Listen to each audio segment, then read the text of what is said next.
vai on all. Ja tüdrukud saavad seda varsti selga endale.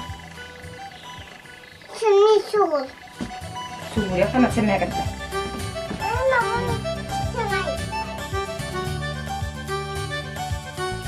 Ja need teljed, millega ma siin koon, on siin peres olnud üle 100 aasta. Aga võib-olla ka rohkem, sest keegi ei mäleta. Pole enam küsida ka. Ja et sellest nüüd vaip saaks, tuleb nad omavahel ära ühendada kodule.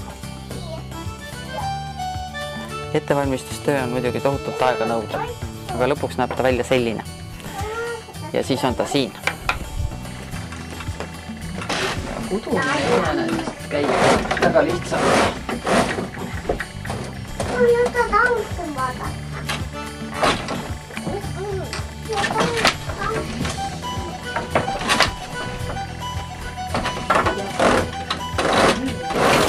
Vanasti kooti nendel kõik kleidiriided, mantliriided nagu ise.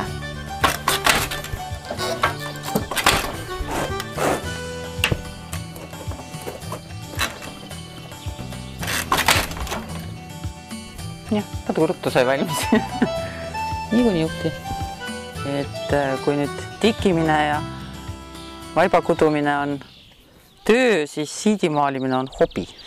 Ja siidimaali õpetust võib ka männiku käsitöötoast saada. Siis tuleks muidugi ette hoiatada. Materjalid on siin olemas. Ja no samas ka muidugi ükski sall ei sarnane teisega, nad on kõik erinevad. Sellepärast on neid ka väga kahju tegelikult müüa. Siiski ikkagi looming. See on tikkimine sidepistes. Ja sidepiste on sellepärast nagu väga mugav, et seal saab lõnga suunata sinna, kus tikki on vaja. See lille kuju nagu välja tuleb ilusti.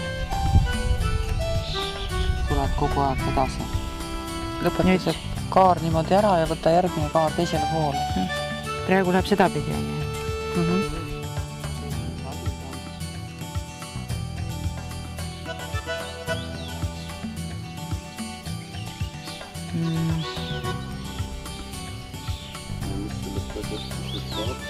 Sellest tuleb üks mobiilikott.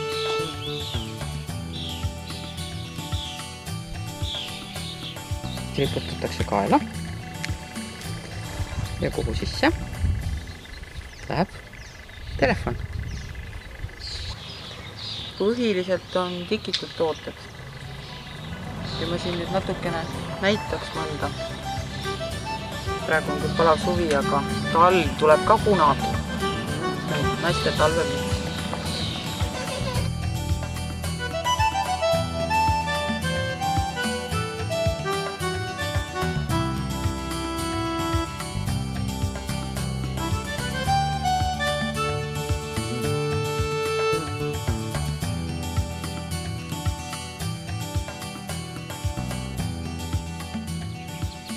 Samas muidugi on männiku käsitöötoas võimalus tikkimist õppida.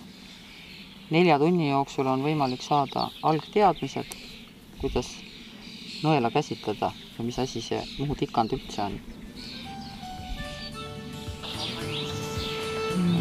Värvitunnetus peab olema eelnevalt olemas. Seda ei ole võimalik õpetada.